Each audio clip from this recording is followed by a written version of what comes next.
Fl-aħħar taqsima tal-programm inkomplu nitkellmu mal-avukat Joseph Chetcuti dwar l-attiviżmu tiegħu fil-qasam ta' drittijiet tal-omosessuali. What about queer Mediterranean memories? Now that was controversial, very controversial actually, because you mentioned quite a few historical Maltese names. How did you come out of that? Well, look, I mean, when you write, you know, I mean, I know that I'm writing in an area that's controversial, and if you don't get controversy, there's a problem.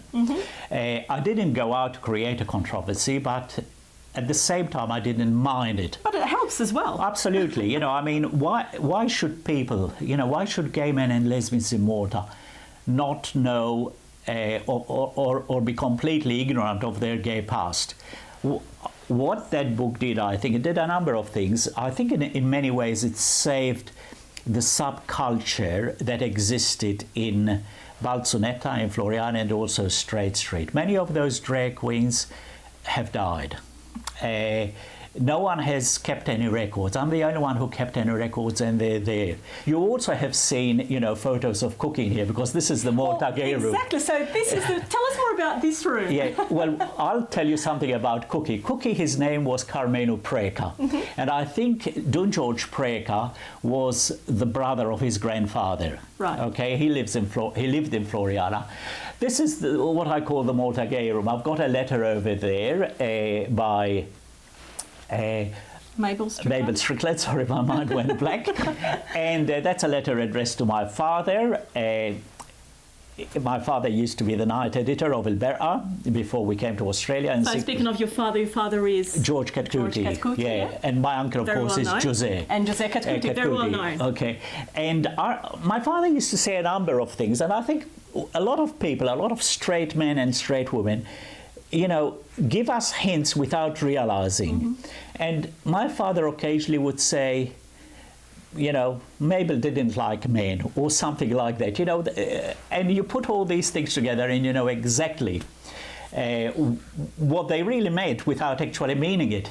But many of these photos I actually gathered from a number of drag queens. Cookie gave me a number of photos. So, you know, the history is there, but anyone who writes the history of gay life in Malta, they've got to get their hands dirty. You know, they've got to go and ask these people, especially people who many in Malta would regard as belonging to the lower working classes, because it is these people who actually have the information that is relevant. And, you know, most of them are the best people you can ever meet. Now tell us more about this Maltese flag that I've got behind me. Yeah, the Maltese flag that you have behind you is the one that I carried on the 20th anniversary of Sydney's first gay Mardi Gras.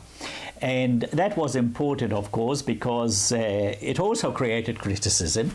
Some people turned around and said, you know... You're very prone to criticism, Joseph. They said, why should that man be, you know, that gay man be carrying the Maltese flag at a Mardi Gras parade?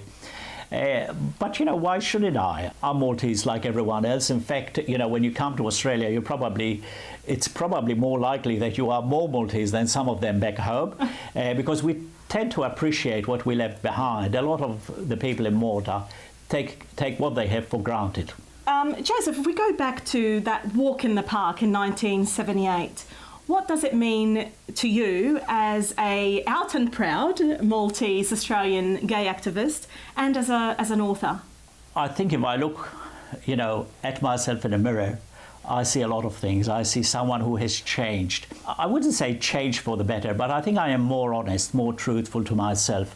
I mean, there was a time not so long ago when I was aspiring to be a priest, and over there is a photo of me wearing the Franciscan conventual habit. I managed to take the simple vows. I am not in any way disappointed or ashamed of my past.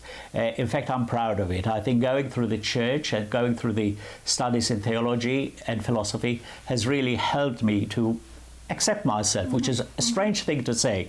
But I'm also here as a lawyer. You know, I'm an openly gay lawyer. I can live this life because of what happened in the 1970s. I can celebrate the people who were basically my colleagues, who were fellow fighters in the vineyard of gay and lesbian liberation. As I indicated to you today, I came out in late 72. By 73, I was already open. I was a contributor to a very small publication called Homosexuals Report Back, and I haven't stopped being an activist in different ways. I mean, I'm no longer running around the streets and screaming ho ho ho homosexual. We don't need that. That's right. Well, in some cases we do, but you know, I can live my own life. But even when you come out, because coming out is a journey. I remember in 1994 when I appeared on Piazza Tlita, I had to go through the process of coming out again, because that was in Malta, and not everybody knew me. I remember my uncle Joseph Chetcuti warning me, you know, not to get involved in the program. So I decided to go, and that really changed my profile completely. U dik l-intervista twassalna fit-tmiem programm ieħor ta' Maltese DownUnder. Għal dawk li jixtiequ jagħmlu kuntatt magħna tistgħu tagħmlu dan permezz tal-email tagħna maltesetv@gmail.com jew inkella permezz tal-paġna tagħna fuq Facebook.